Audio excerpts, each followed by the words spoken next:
Vertigo is a 1958 film, and it turned 60 this year, so I was like, you know what? Now's a great time to review this film. I don't really review too many old films, not because I don't like them. I do. I grew up with old films, like, literally I would watch so many. It's just, I feel like a lot of people on my channel might not like older films, so I'm interested to hear your guys' thoughts on if you guys want me to review older stuff, because if you guys do, and if this review gets, like, a lot of attention, I will gladly review older films. I love older films. But anyways, just let me know your thoughts in the comment section down below if you guys do.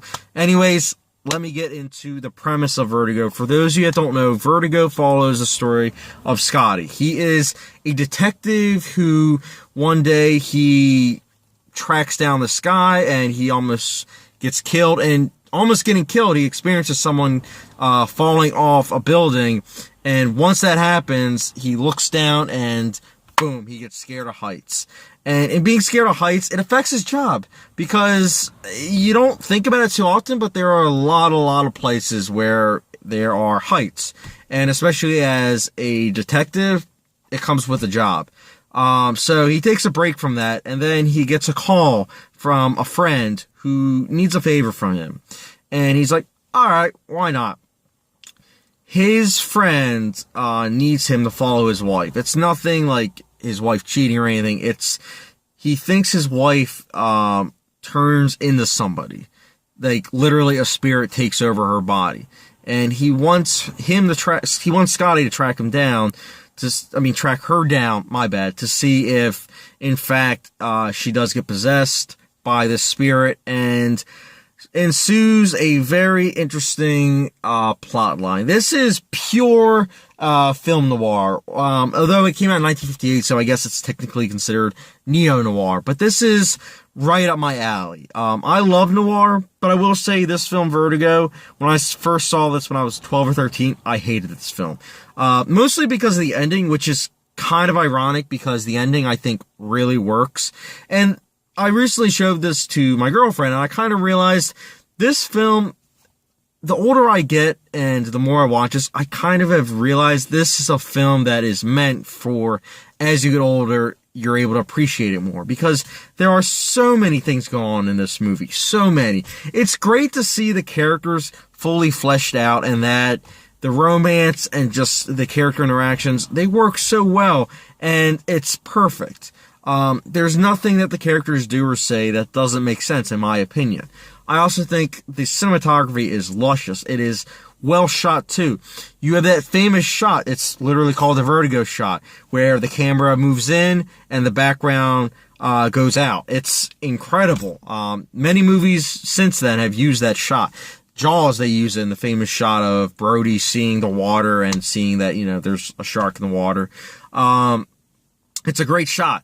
The score, also by Bernard Herrmann, is incredible. I mean, I love him as a composer. He also did the score for Psycho, which is another great score. But it really all comes down to the directing by Alfred Hitchcock, which, in my opinion, is nearly seamless. And I say nearly because there is one little thing that I'll say in the negatives, that it's kind of the directing, but also kind of the script.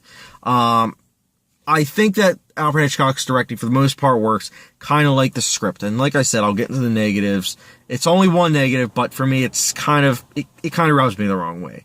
But for the most part, both are really good. I also think the pacing, the slow pacing, it makes a lot of sense. It's so that you as an audience member can fall in love with this world and these characters. It's great filmmaking. It really is. And I feel as though many people need to watch this, because it is well crafted, and also there is a lot of entertainment value to be had. Like, I know plenty of people that aren't film majors or film buffs or even critics that do like this film. I think that it is a film that mainstream audiences can get attached to if they look past the fact that it is 60 years old. But for me, I don't care if a movie's old. If a movie has a great story and great characters and just incredible writing, then it will literally be timeless. And for me, Vertigo is a timeless film. But there is one little thing that I have a problem with, and I'll get into that now. I think, and if you don't know this already, there is a twist. And the twist gets revealed, I'd say, an hour and 45 minutes in. It gets revealed to the audience. But the character, Scotty, doesn't find out about it until another 15, 20 minutes. So for another 15, 20 minutes, you're seeing Scotty not figure it out, but, well, him figuring it out, and also the certain character telling him.